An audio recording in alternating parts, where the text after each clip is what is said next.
Thanks everybody for tuning in. Appreciate you. If we friends of the program, it's good to see you again. And if you're new, it's great to meet you. My name's Trevor Nelson. This is my business partner, co-founder of HGA, Jason Ledlow, Sandy Hildenrath, our producer. We got a whole team. Yeah, good to see everybody. Thanks so much.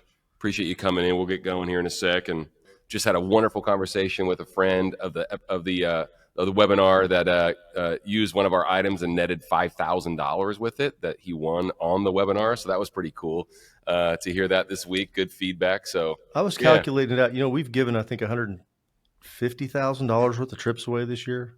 Oh yeah. I mean, well, it's 45 plus weeks, times whatever, right? I mean, well, it's more than that. If you look at all of the total give, it was a lot. So, I mean, I was looking at our number shows up on our financial, and I was like, whoa, yeah, that's a lot of trips. Yeah. So, there's a lot going on. It's been fun. But we love doing it. Yeah, we love it. We do. And Jay, your coaching call is happening with every giveaway as well, correct? Just for the audience here. Yeah, okay, I think that's cool. What we're doing. Good. So with the giveaway at the end of the episode, you'll be getting a coaching call with Jason, free. No, there's no strings attached. And the most prolific fundraising mind that I've ever met, just so happens to be my partner. So you can meet with Jason, talk about items, talk about anything fundraising when you win. So, and you can also, hey, by the way, you can also just sign up for a coaching session with Jay without even winning. And I want to tell you something, and I just want to since we're putting all this out there, the coaching call is not about the item. I'm just going to tell you, it's never about that. Yeah. And I had the really great coaching call yesterday with three guys that run the Boulder County Fair. It was a real interesting conversation. It was real neat, just listen to them talk about what they're trying to do and how they do it. And so I love it. It was cool stuff. I love it. It was really cool. Well, a lot of these webinar topics, it's Jason, Sandy, and myself, and sometimes we get feedback from, guests and folks on the team and whatnot. We're very, very open to that and keep the questions coming. Love that we're getting the questions submitted when you register for the webinar. So please do. And then you can connect with us on LinkedIn, send us a DM and say, I want to hear more about this. Well, this was one of those topics that was just kind of came from just a conversation that we were having internally about, and it's a little lofty, of course, but we appreciate you tuning in and we'll get in the nitty gritty about it. And so hopefully you can take some tactical, practical steps away. And continue to think about it. It's apropos because it's the end of the year, and we're talking about, being a better fundraiser. That's a really big word. What's that? I don't know. I couldn't even pronounce apropos. Anyway, the timing is impeccable because we're going into a new year. Things are changing. I mean, if you tuned in last week, we had Nathan Chappelle on. I was talking about like the information explosion that's happening in 2027. And I know self-care is a little corny and a little frothy and what have you, but we're big believers in that.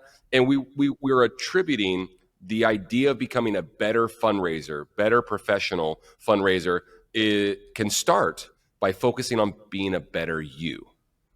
And you and I remember where I was pacing in the front yard at this house I was staying at, and you and I were talking about it. And I want you to talk about the courage, what we were able to deduce from that conversation that you and I had about courage and where it came from and being a courageous fundraiser and how, what has to be present. No matter what. That's a great kickoff because I think part of this is, how to be a better you is, we immediately think, well, I'm going to, because it's the new year. Okay. I'm going to join a gym and I'm going to work out 4 days a week and I'm going to, train for a marathon and all this cool stuff. And this, for my purpose, it really comes about, putting some processes and things in place to be a great fundraiser. And I'm real fortunate that I get to talk and coach with so many of you all throughout the year. And I get to, interact with hundreds of fundraisers. And, it's really interesting. The ones that are great, what I would say great fundraisers, the people everybody point to them and say, wow, they're a great fundraiser. There's some common things that they all have. But there's some common things because everybody always thinks in their mind, and I know this because I coach people all the time, in doing this, is they all go, yeah, but, I just don't have all that. I'm really, I've got this and negative thoughts and all these things going on. And I'm like, well, so do they. They all do. They all do. Yep. And so it's interesting you brought up courage. We say, well, courageous, courage, to be fearless. Well, it's actually, that's not true. Courage is impossible without fear. Without the It presence doesn't of happen. fear. Yeah. Brene Brown, for those of you who don't know, she's a psychologist, psychiatrist, wrote several books, really, really good. And she was talking about it. She did a study with all these different people who were brave, these soldiers and firefighters and cops and all these different people who, show this, what we would consider as bravery. And she said, without exception, no one, they said, you can't, bravery, courage cannot be present without fear, because it's overcoming that fear. Mm-hmm. And so what I tell people all the time when I'm talking to them and they're comparing to somebody else or saying, well, somebody else has that ability, I don't have that natural ability. I'm like, they don't either. In fact, most people don't. I would say that, I asked the question, who here likes to pick up the phone and ask people for money? Nobody ever raises their hand, but yet they're professional fundraisers. Yeah. And so, and I'm always curious, and my thought is, and what I always want to say is, so is everybody else that's in this business. You're not alone. In fact, I would say it's probably 99 out of 100 that would say, I don't, it's not something I look forward to doing. Doesn't mean that we can't do it. So we have to be courageous to overcome those fears. And, part of this today, what I wanted to bring to the table is just some things I see that people do, the things that they exhibit. And one of the things that they do is that, they follow a process. They figure out and follow a process. And we'll talk more about some of these process things today. We've got it on our show notes. Yeah. And so when you're talking about process, you introduced something to me recently where I was like, wow, I never thought about it that way. Because you said, we talk about personal hygiene all the time. And I know you're very process driven and you've been able to impart that on our company. It's changed everything. Talk about what professional hygiene means in your words. Well, to me, professional hygiene, because I always think, well, what does it mean? What is professional hygiene? Well, we're not talking about, what do you use deodorant or not? What we're saying is that there are certain things that you can do professionally as yourself that you need to get ready. Okay, I'll give you an easy one. I wear a jacket almost every day. This is part of my professional hygiene. It's what I do.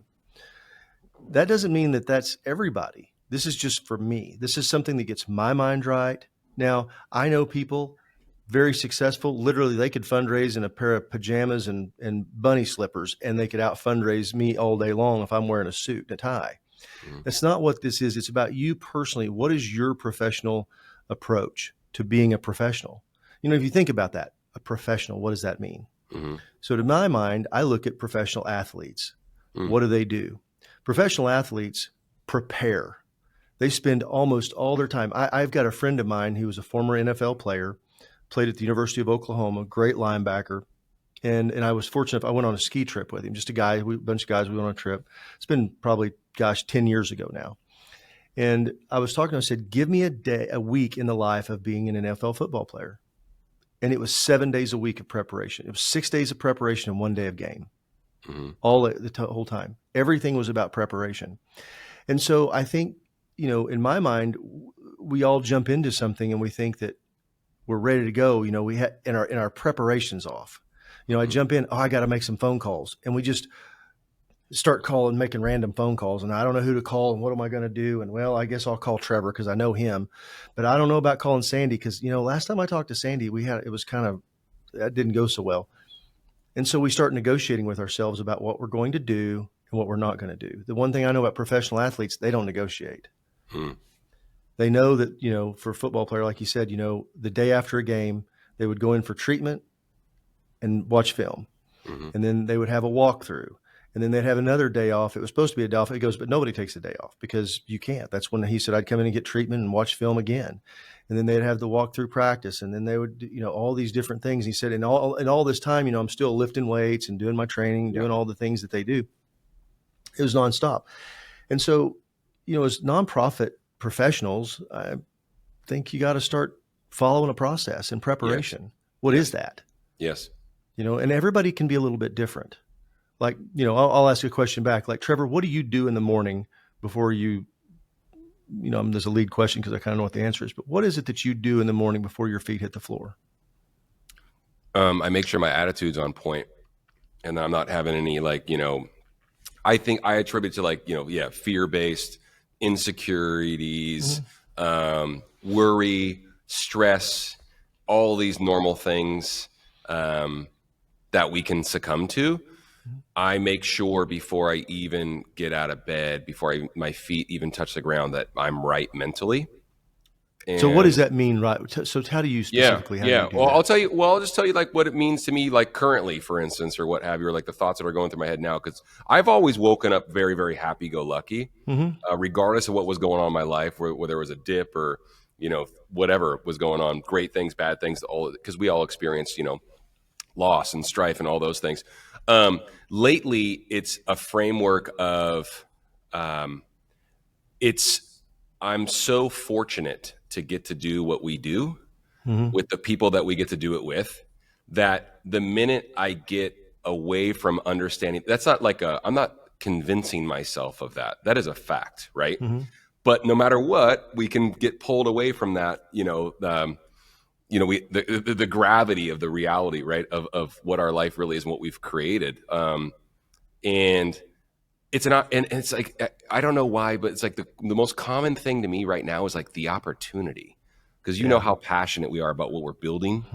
And that, once again, the people that we get to work with and the people we talk to on the webinar and the podcast and all these amazing people. And there's something in the universe happening for us, right? Like there's a famous, like Tony Robbins, like the world's not happening to you, the world is happening for you, right? And you have to, you're the master of that in your own life, right? So for me, it's just like understanding. It's like, oh my gosh, like no matter what, it's going to be a cool day, like, right? Like we choreographed our lives, but no matter what, even when things are really, really, really good, I think about where I came from, and that I'm like, you've heard me say this so many times. You and I talk more than anybody else, just about where we've come from and where we are. And I don't mean from a material standpoint. I just like really what we Well, choreographed. I think you're saying is you really try to find a place of gratitude, and that for you, that's your magic. Big time. I mean, and Big it kind of time. leads in. You're a chief gratitude officer, so it kind of Yeah. fits. Yeah. You know, I had a guy. It comes naturally, but at the same time, I had a it can guy. only be So tested. because not everybody it all comes to, but I had a gentleman tell me this one time. I was listening to him speak, and forgive me, I can't think of his name, or I'd absolutely give him credit. But I was listening to him speak, and he said two things. He said, the first thing I do, he said, when I go to bed at night, he goes, before I pick my feet up, he said, I think about what it is that I want to accomplish the next day. What is it that I want to accomplish the next day? And he goes, one thing, just one, not my list of 72. What is one thing I want to accomplish? And he goes, I go to bed. Yeah. And when he gets up in the morning, when he wakes up, he said, I think about what makes me happy. And he goes, where's my happiness at?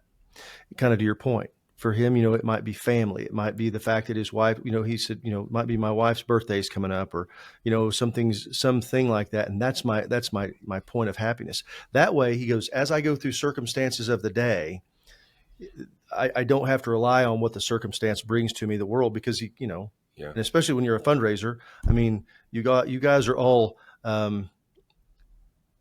overworked, underpaid, underappreciated, but you really care about the cause. And so you're having all these things go on. So you got a lot of stuff coming at you. Yeah. But that gives that anchor point. My mother-in-law, who recently passed away at the age of 93, who's a wonderful woman. I mean, whenever people say, if you want to know how your wife is going to be, check out your mother-in-law.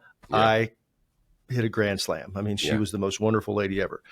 And she said, two things. She said, my head never hits the pillow without praying, and my feet never hit the floor in the morning without praying. So for her, that was how she maintained her professional, what I would say professional hygiene. Yeah. And this kind of follows that same thing. Yeah. So, as we're talking about professional hygiene, and I want to get through it. We have a lot of stuff, and I know we've got questions.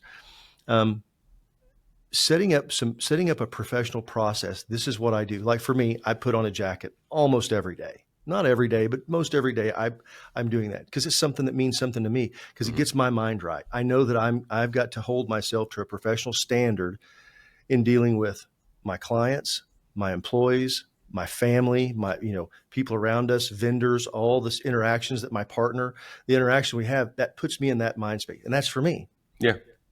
One of my best friends wears shorts, flip-flops, a polo shirt, and a same ball cap, almost the same thing all the time. And, he's one of the best guys I know in the world. And exceptionally professional, but that's just that. So it's not, I don't want you to get caught up in the uniform. Just for me, it is, because I got to put my uniform on. Yeah. Things that I like to do is I put down on my calendar what I've got coming up. There's never a guess for me. I know what I'm doing. And we'll talk about that in a little bit. We're going to hit on time blocking some. Yeah. I think so. I have a process that I do that for that hygiene. The best fundraisers I know all have that. They know what they're going to do. That way it's not sitting there going, well, gosh, what should I do? Because otherwise the circumstance starts driving them. Because again, there's never enough money, never enough time. Yeah. Never. And if anybody here on this deal, please, if you found that you have too much time or too much money at your organization, we want you to come on here because we want you to present. Explain it to us. Yeah. Yeah. How you do it. I want you to, so, okay. People are fired up. They got their morning going. Everything's good. And I just want to take on the world. I'm in this new position, or, we've got this new goal or what have you. And I see in our timeline, I want to say you're probably going to allude to like a story we've told about like Sister Bridget and what have you. But I want to be careful with how not to tell folks not to be fired up, of course, but like a tale of not asking too much out of yourself right away. Like, I'm going to pick up the phone. I'm fired up. I'm not afraid to ask people for money. I'm going to do 20 phone calls a day. And you would caution them to do what? Kind of get into that a little bit. Well, it's not typically it's not sustainable. I'm going to make 20 calls a day. I've never found anybody that was sustainable to do that. He speaks about Sister Bridget. She needed to raise $150,000, had about 90 days to do it for an elevator for their school. Put kids up and down, so they could have kids going up and down. And we talked about it, and I said, well, how many calls can you do? And she goes, oh, I could probably do 10. Well, first of all, she didn't want to make any calls. And I said, we got through that part, and we got her process. I said, how many calls can you make? She goes, well, I think I could do 10. I said, I'll be realistic. I said, well, she goes, 5. I said, well, how about 3? What if you commit, we're going to do 3 calls a day, no matter what, by noon. 3 calls a day by 12 noon. She goes, why 12 noon? I said, because things happen. Okay. You got an emergency with a kid, you got to deal with something. You still have the afternoon to do it. But if you say, well, I'm going to do it in the day, and you get to 5 o'clock, the day's gone. You didn't get it. And so she put in her calendar, she was going to make her calls. And if anything took that place, she would move that in her calendar, just like if it was a call. Like if I had a call with Trevor scheduled at 10, and I've got a client I need to visit with, or something comes up I need to take care of, I would say, hey, Trevor, I need to reschedule our call. But I wouldn't knock it out. I wouldn't say, no, I'm not going to meet with you. Can we reschedule that? So I treat it that same way. It's important, but maybe I've got a priority I need to move around. But that way it doesn't just get kicked out. Because if I just go past it, I'll never come back to it. Yeah. I wrote a couple of things down. And since we're on this, I have a couple of things I think that are really important on the professional hygiene. I have a question I've asked to everybody I've hired for the last 20 years that's ever worked for me. And it's a question, it's a trick question, but it's an important one. And the question is, when's the most important time to tell the truth? And everybody goes, well, always. Think about it for a little bit. I said, once you think about it, when's it most important that you tell the truth? Well, here's the answer. When you least want to. And the reason I say that is because when you least want to, it always means there's going to be something uncomfortable. In the fundraising business, I got to go talk to this donor that we set something up with that, he gave us $20,000. He's made a request, and I've got to tell him no. Or I've got to tell him that I can't, that's not going to happen, there's just all kinds of things. We've got a budget shortfall, and I've got to go tell the board that we're $50,000 short. I don't want to have that conversation because just the last board meeting, I said, we're on track and everything's great. How do you get over that? How do you get over that? Well, the reason that you do it, well, first of all, you just rip the Band-Aid off. I mean, it just truly is. It's just because the longer you drag it out, the worse it's going to get. And then it becomes a problem. Yeah. And that's whenever most people get in trouble, or the relationship can get in trouble, because then it's kind of like, well, why didn't you just tell me? And the other thing is, we tend to make it, we will in our minds, we will make it usually about 90% more worse than what it's actually going to be. Yes. So, that internal conversation we're having with ourselves And as professionals, we have to go, okay, if there was another professional, find somebody that you admire. I have somebody who I admired tremendously. He's very successful. He's a great guy who I think the world of. And I always say, what would Brad do? Well, Brad would pick up the phone call and have a conversation, even if he didn't want to. Mm-hmm. And that's one of those things about professional hygiene, being willing to have those uncomfortable conversations. It could be with an employee. You've got a problem and it's really bugging you.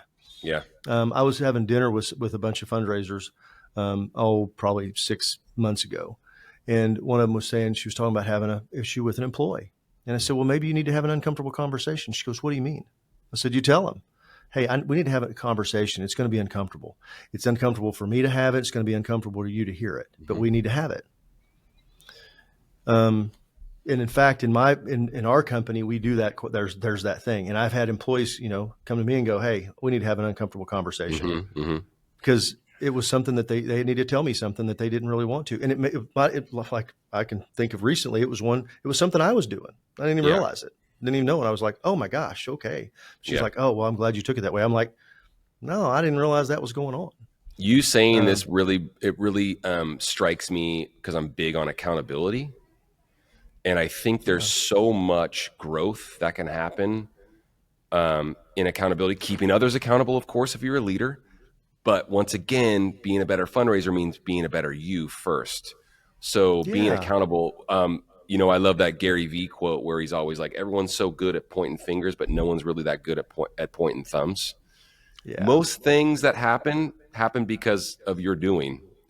And there's so much growth that can happen from accountability, personally and professionally.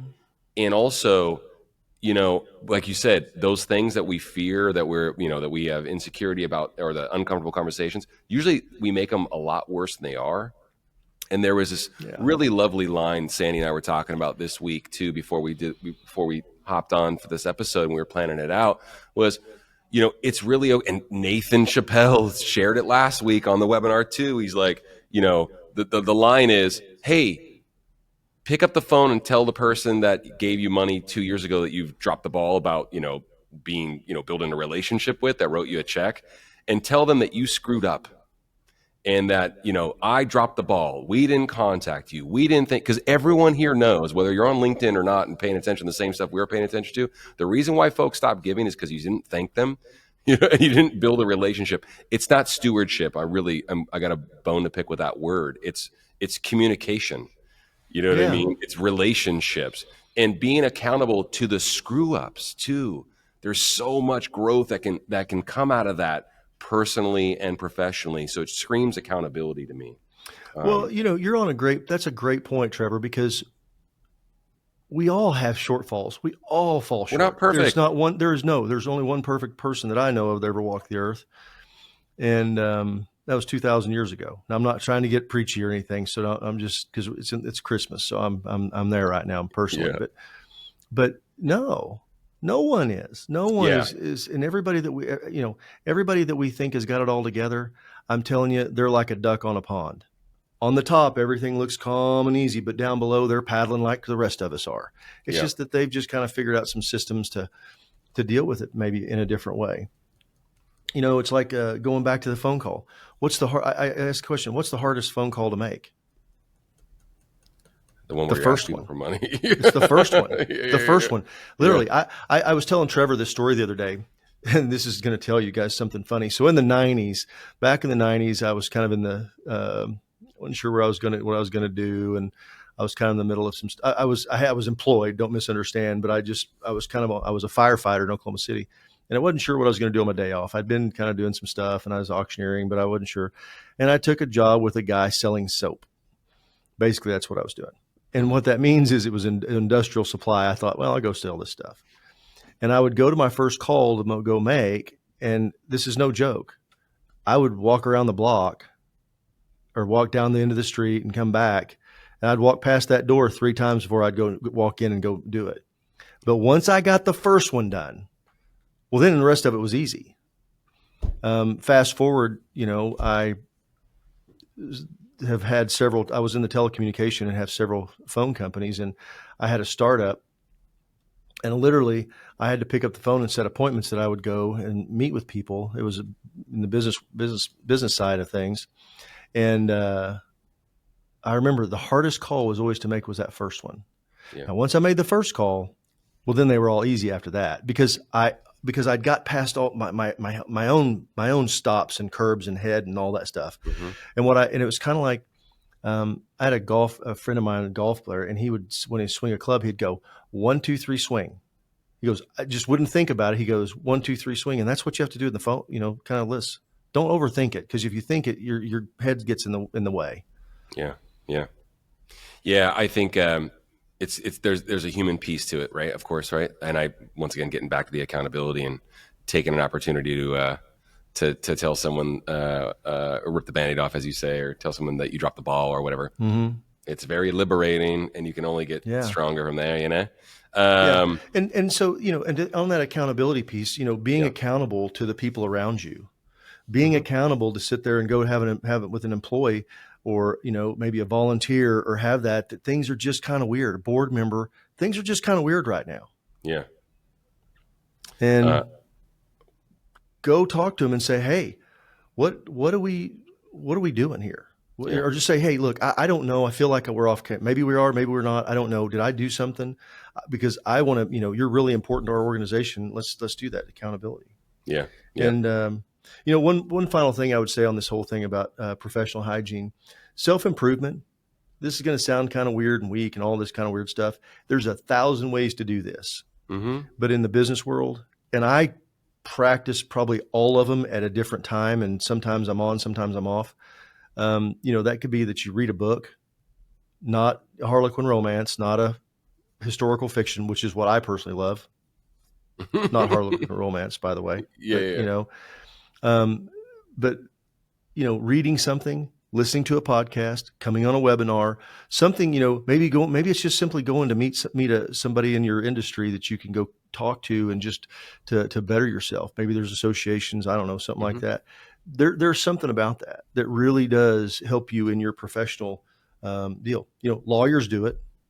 They go get accountants do it. Other professionals, they have these, they call them continuing education, CEs, CEUs. They've got to get so many of them to keep their licensing and things. And I know there's some stuff in the nonprofit, but I'm saying these are things that you could do that might help you get past the hump because to get your mind right. I'm doing something to be better at what I am.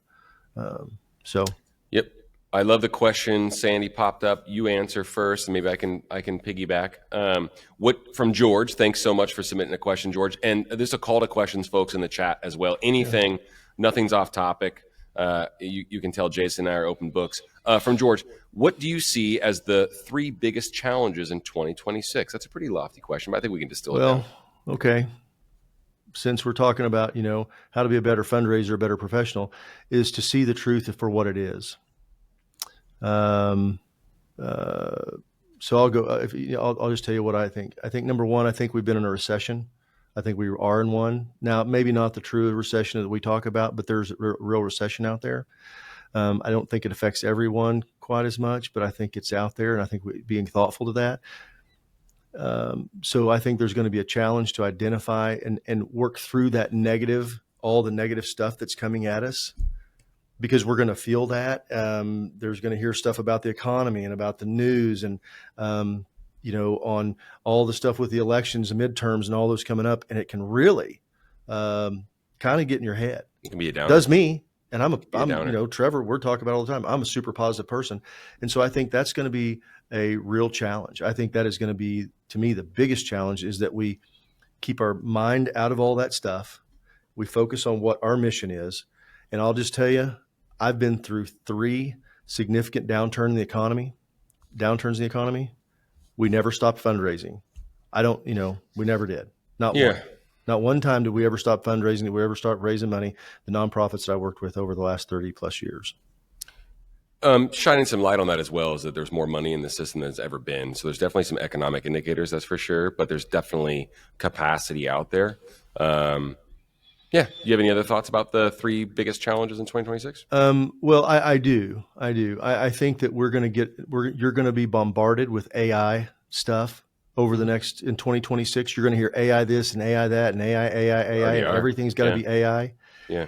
And I'm going to tell you my professional and a personal opinion, and I'll tell you if it's not experience, because this is a new world, but I think probably 90% of it's bull crap. I do. I think it's a buzzword everybody's talking about. Yeah, I think, it's cool. Use ChatGPT or Grok or Gemini on Google, whatever, for help. I think those things are cool. But I think there's going to be a lot of stuff coming out about, and they're going to come after the nonprofit space like you've never seen, and talk about all the things you've got to do because you got to be doing AI, and it's going to put you in a situation where, like, well, we've got to be doing this. Mm-hmm. And I think 90% of it's crap. I just do. I think that that's funny because one of the challenges that I was tossing around in my mind as you were answering is, I think one of the biggest challenges is connecting with people, right? And making sure that, challenge being not that you can't, but challenge being make sure it's a priority and don't get away from it. I think there's a very interesting juxtaposition that we're in with all of this information and the advent of AI, and even, the strongest AI proponents, if they have their head on straight, are talking about, okay, but don't lose the human piece. And I think there's going to be a renaissance of connection. And I think that's not a buzz term. Community they sound like they're real, and people are craving it. Once again, I'm backtracking the episode that we had last week with Nathan Chappelle, who wrote, he's the founder of fundraising.ai. And he's the one saying we traded, analytics, right, for relationships. He said it himself, right? He's like, we can't. Trevor, we just talked about it. Hey, let's all get together. Let's, connect with me on LinkedIn. Yes. Hey, text this number to win. Do all these things. Email, and everybody comes out with some deal about AI. Hey, this is going to be a great deal. It's AI power. It's going to help you stay connected. I got two of them.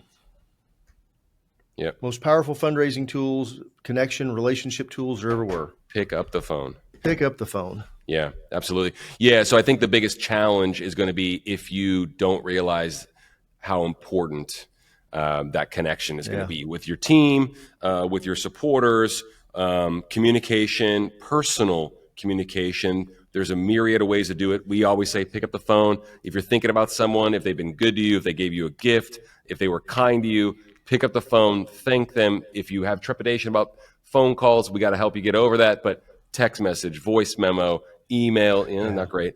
Thank you card, things like that. Whatever you can do, personal note, all those things. A picture of you smiling, thinking about them.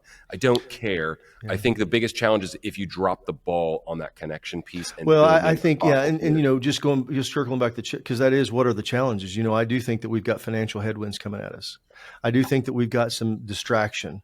There's going to be uncertainty. Every time I've ever seen with a cycle, there comes up, people go, wow, I just got to see what's going on with this. I'm not sure what's going to happen this election. And it's a genuine fear. But there always will be, and then, relying on all this, this AI bug, peak, whatever thing that's going, balloon, I think it's a bubble that's coming on. And what you got to do is you got to zero in and focus even more. So these personal hygiene things about having a process, just what Trevor said, following the process, not just saying, because we can all sit here and go, yeah, man, send some stuff. Yeah. Be specific. I'm going to thank 3 people a day. Mm-hmm. Yeah. I'm going to let 3 people that are not expecting to hear from me. And I'm telling you as well, this is I'm not going to get, too personal about it, but it makes you feel better. It makes you feel good. Sure.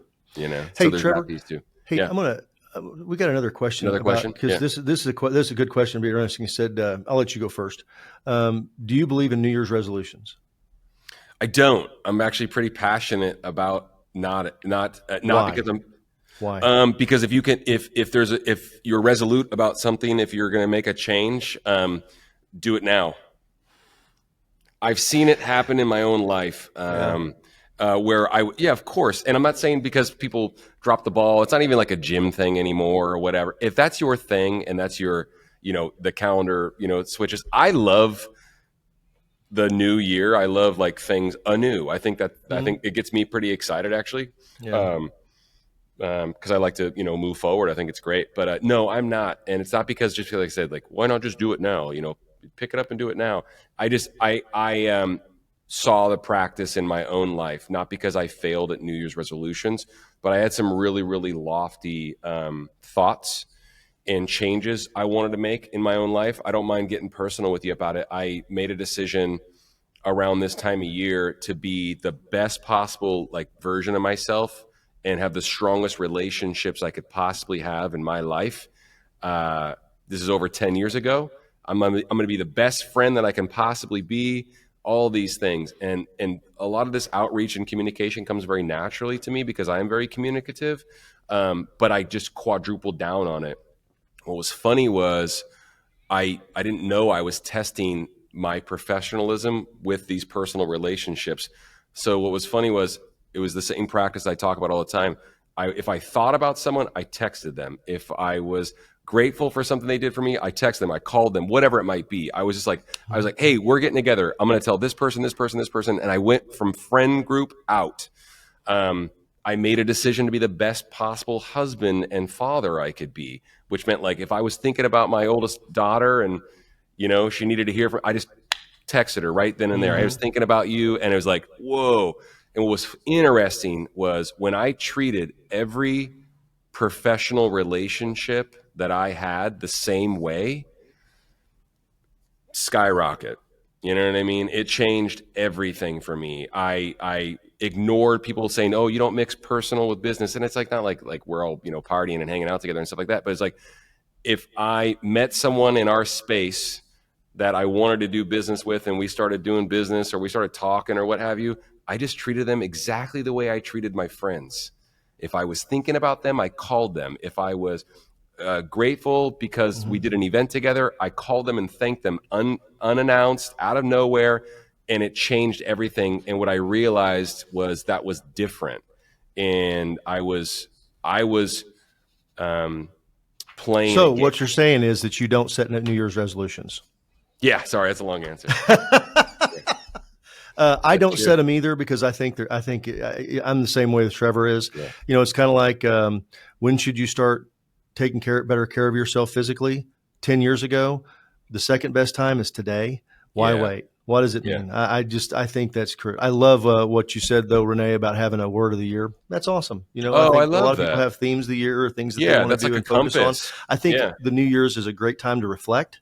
And I think it's a great time to look forward. I personally, the older I get, the more I reflect back, and I try to go back and kind of see where I am to where I'm going, but not just professionally. Because Trevor and I, we do this. We look at the company. Where are we going? What are we doing? In fact, we'll be sitting down with our whole team to talk about it. Our leadership team here in a couple of weeks, and we really talk about planning out everything. Because we got a lot of stuff going on, Vision. And what are we going to focus on? Because you can't focus on everything. Otherwise, you're just a boat adrift, and we really want to make some progress. And then, but personally, I do that. My family. So I look at things like that. My wife and I talk about stuff. We plan. And I want to point out something. Yeah. And I had somebody very, very, very wise tell me this one time, and it's been a few years back, and. But it's personally about me, and I had some issues going on, and he said, "Son," he's talking to me, and he's quite a bit older than me. He goes, "You look like you got everything going on, but I'm telling you, you're how's your wife?" I said, and he was somebody I trusted. I said, things have been we just haven't been getting along very good. He goes, "You need to get that right." He goes, "All this other stuff will take care of, he goes, your business and all that stuff is going to follow along with that. But he goes, if you could do all this stuff and you don't get it right with her, it's not going to be right at all." And, and it really, and my relationship with my wife is fantastic. She is my best friend. You make it a priority though. Yeah, I do. But my point is that's another thing that's going to help your professional, getting your personal life in order. I'm not a counselor, and I don't want to go down that road, but I do think that's important. This has been swirling in my head for a bit since we've been on the webinar. Is it has to start here, right? Like I always say, be kind to everybody. Of course, especially yourself, because you cannot give what you do not have. So it kind of has to start with you. What it means, where are you at? And then of course, yes, if you have a partner, a spouse, if things aren't right there, your family, your house, your children, if things aren't right there, it's very, very difficult to be very robotic in your professional life and nail it. And so making sure those things are right. I like to say no news is not good news.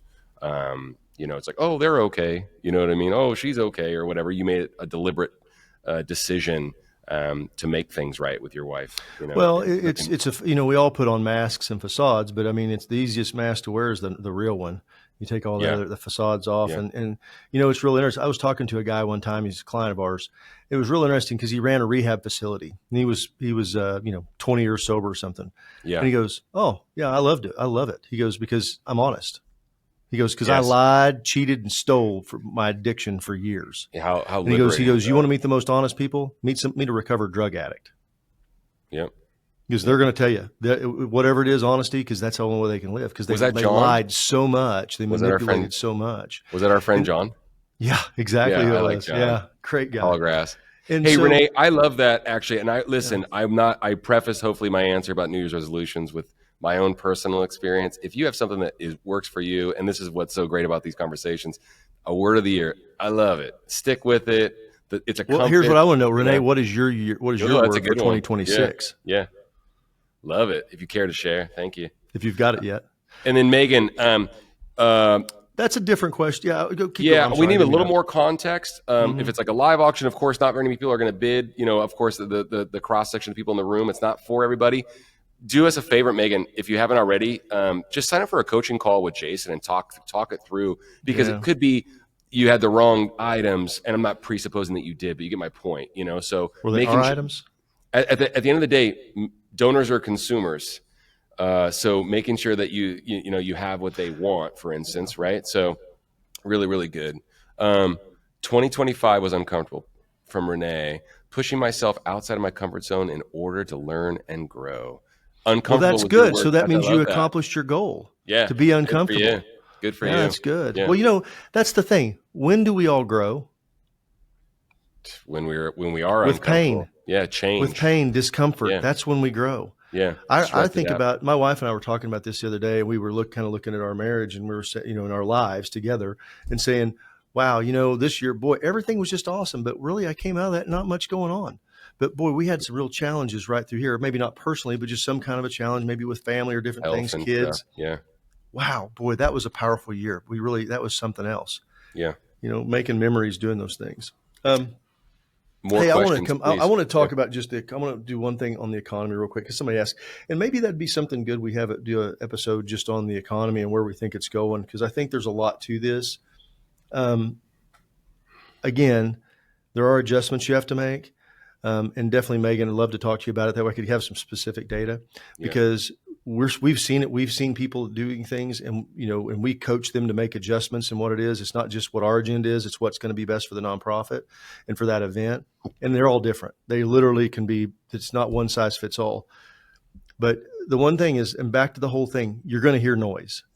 And I remember. I'm going to tell you this real quick story. I promise it'll be quick. I got last minute. I got asked to do an event. Go help do a charity auction. It was like Christmas in July, and I, just get there. It's a very small nonprofit. They're having this auction. They're selling these Christmas tree things. It's really cool. And I'm talking to the executive director, and I said, "Hey, who's your biggest fan here?" She goes, "What do you mean?" I said, "Who's giving you the most money that's here?" She goes, "That'd be Miss Johnston." "Why are you asking?" I said, "Because I'm going to go ask her for some money." And she goes, "Well, I don't know. That'd be a good idea. She just got through having a wedding in Belize, and I think she was back, and doing something else." I'm like, "I'm going to ask her for more then, because I know she's got it." Because she didn't spend her last nickel on a wedding in Belize for her daughter. Mm-hmm.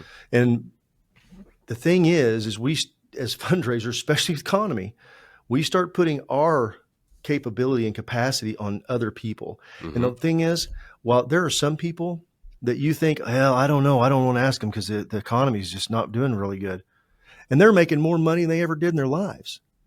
Yeah. Some of the best money making years I had in my telecom business was 2008, 9, 10, 11, and 12. Would that follow? The biggest real estate crash in modern times. Mm-hmm.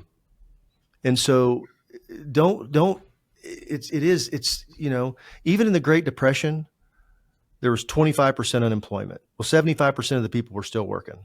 Sure. Yeah. And context. I think you got to keep things in context. One of the greatest points you make about economics has always been about not pushing your situation on others and presupposing that you can think and, you're thinking with your checkbook, we like to say, as opposed to theirs, right? So like back to like Megan's question about the economy and what have you is, I think it also pushes people to, if someone has given to you in the past, it's more of a nudge than ever and more of an encouragement than ever to keep them close, right? Keep those folks close. You don't have to ask them about their personal finances if you don't know them very well right away, but they'll tell you where they're at. If somebody's giving away $100,000 a year and they're giving it to 10 charities, okay, they're giving 10 of them $10,000, and maybe things slow down a little bit where they're only going to give $70,000. And they got 7 people who have been really just tight, and a couple of them that they haven't heard from. They liked it, but they just haven't heard from anybody. Well, where do you think they're going to pull their money from and give it to? People that so, something that somebody said one time the other day, and it was such a good statement. They're not your donors. You're one of their charities. Absolutely. Any more questions? Yeah, some questions. Then Sandy's going to pop up the text prompt for the giveaway. What are we giving away? We decided? We're going to give away the brand spanking new Fiesta de la Mexico. Okay, cool. And a coaching session with Jason. So yeah, last call for questions. Sandy, do we have any other ones? Here's a good one. Pre-submitted. How do you keep fundraising fresh year after year so that your donors and supporters don't get bored? Talk to your donors and supporters. Ask them. Get feedback from them. Get real life surveys. Melissa Sweeney. No. I'm going to stop for a minute. Time out. Yeah. I want to be real specific about this. Surveys are important. Please. No, I meant surveying people in a conversation by asking. That's what I mean. Have a conversation with them. Yes. Talk to them. Yes. Because if you listen, if you have a conversation, not a presentation, they'll tell you. Yep. They'll absolutely be honest with you and tell you. I like this. I didn't like that. I didn't like this. Yeah, they're going to tell you all this stuff. But you have to be willing to listen to it, because what happens is when you start hearing a criticism from us, let's say you had a donor that's giving you $20,000 and they're calling, and you sit there, and I'm going to be a little bit cross, because all she ever does is call up and just complain and gripe and be all the time and blah blah blah. But did you really listen to what she had to say? Did you really listen and not take it personal? Because we all take it personal. We all let our personal feelings, instead of listening, going, Trevor, tell me I want to hear what you have to say. Oh, wow. You know what? It never occurred to me that happened. Yeah. Thank you so much. You talk about a game changer in the way that you approach things, the way that you see things is having conversations. In every coaching session that I do, every one of them, I talk about how to have a conversation. And typically, just like today, I take up a lot of air because I talk a lot. But the most important thing that I can do is lock it up, stop talking, listen, and really pay attention to what's being said. Love it. Last call for questions. And as Sandy mentioned in the chat, is text WIN. The word win, WIN, to 73747. Now, I'm going to call a winner here in a second on the air. It was really fun. Yeah. Every week has been really, really fun. Last week was super fun. And we are going to do a call. Any other questions? We got you for another couple minutes, everybody. I want to hit on a couple things. Please. And this is one of the talking points we had, and there were things about, I think there was a poll. Do you have tech-free zone time? This is kind of about getting your head right. Now, I'm throwing a flag because I heard something that Trevor said, that he takes walks without his phone. I don't think that's true. I don't think the guy's ever not had his phone with him in his life, because every time I've ever called him in my life, he's always answers. And so, sounds like I'm a good friend. However, my phone. Because for some people they go, oh, do that. Well, the anxiety for not having the phone is greater than having the phone.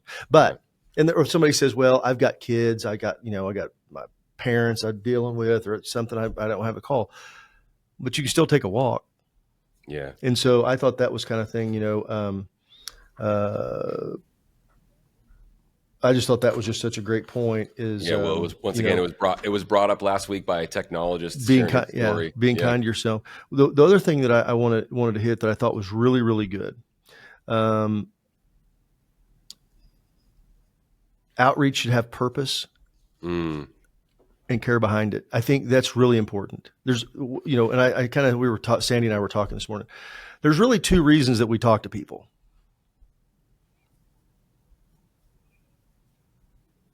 Okay. Anybody have any thoughts on what those two things are? And I'm talking about in the fundraising world. Ask people for money and thank them, I guess. Bingo. You just hit it. Asking for money. We're either asking for money or we're thanking them for giving us money. Mm-hmm. Now, that doesn't mean if you have a relationship with a donor and you found out something's going on with them and you reached out to say, hey, Trevor, man, I hope everything's going okay. I just, I heard about what's going on and I just wanted to know, just thinking about you. That falls in the gratitude bucket. Okay. Yep. That falls in the gratitude bucket. And so the other thing is reaching out to them and to talk to them whenever it is time to get money. If thou dost not ask, thou shalt not receive. So, just keeping those things about having a purpose. Now, the gratitude calls should definitely outweigh the asking calls. Absolutely. Because if they do, you know what happens? When that phone rings and I'm sitting there with my buddy Trevor and the phone rings and I go, oh, this is so-and-so from ABC Charity. Yep. It's going to be called asking me for some money, and I just set the phone back down. Or if it's somebody I have a relationship with and I know they've been the gratitude call, oh, hey, it's Jan with ABC Charity. Hold on. Hey, Jan, what's going on? Mm-hmm. That's the difference. And people that have that down, that's why they're really good fundraisers. That's why they're so successful. How many times have we heard the complaint, they only call me when they need money? How many times have we heard that? Yeah, that's a headline. All right, I'm going to call a winner. Mm-hmm. One last call for questions, last-minute questions for Jason. While we're here, everybody, I'm calling a winner. Make sure your ringer's on. Here we go.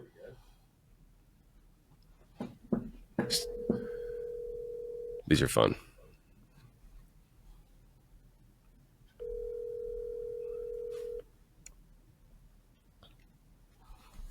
Make sure your ringer's on.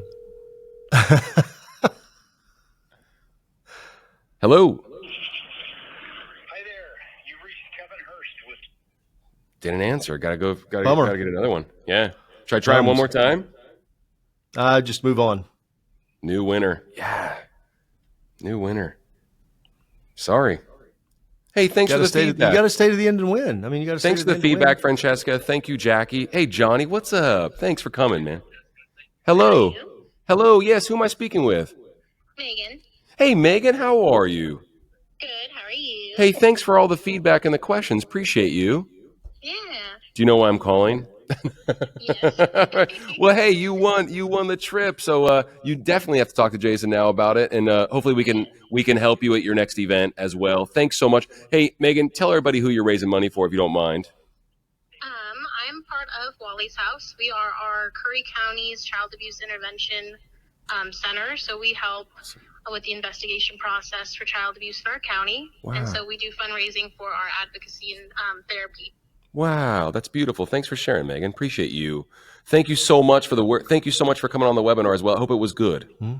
Yeah, it was. Thank you so much. All right. Appreciate it. Hey, we'll be in touch with that item, and we're going to be doing one more webinar this year, so hopefully we'll see you next Thursday as well. Thanks so much, like I said, for the thoughtful questions, and looking forward to helping. Yes, thank you so much for all that you guys do and everything and all the helpful answers and stuff. It's really great. Thanks, Megan. It means a lot to hear that. Thank you so much. It means so much. Thank you. Appreciate you very much. And if I don't speak to you personally, have a happy holidays to you, okay? Yeah, happy holidays. Merry Christmas. All right. Thanks, Megan. Bye now. Those calls are so fun. How fun. Hey, well, thanks, everybody. Nice really feedback. appreciate it. Thank you. Johnny Bravo. Johnny Bravo was here. I know. I see. Yeah, I see. Thank you so much, Bethan. Appreciate you so much. Appreciate you, everybody. Thanks, Sandy, for making this possible. Thanks, everybody, for making it possible as well, and for joining us. We'll be doing one more webinar this year next week, and kind of like a best of. We're doing like an HGA Wrapped, like Spotify Wrapped and what have you, as far as like the most listened and most talked about episodes and all that good stuff. So it'll be very exciting and it'll be fun. So hang in there with us for one more week, everybody, before we close out this year. Can't thank you enough for coming. 5 years. 5 years we've been doing this. 5 years. Wow. I think we'll be at 300 episodes next year, so that'll be pretty fun. Yeah. Been doing it for 5 years. Hey, thanks everybody for coming. It means a lot. Jay, thank you, brother. Appreciate you. My pleasure. Thanks, always Megan. love to come Thanks, on here Jody. and hang out with you, brother. All right. That was awesome. Like I said, thanks, Sandy, for making it happen. And we'll see you all next Thursday. Enjoy your day, everybody. See ya. Merry Christmas, everybody. We'll see you.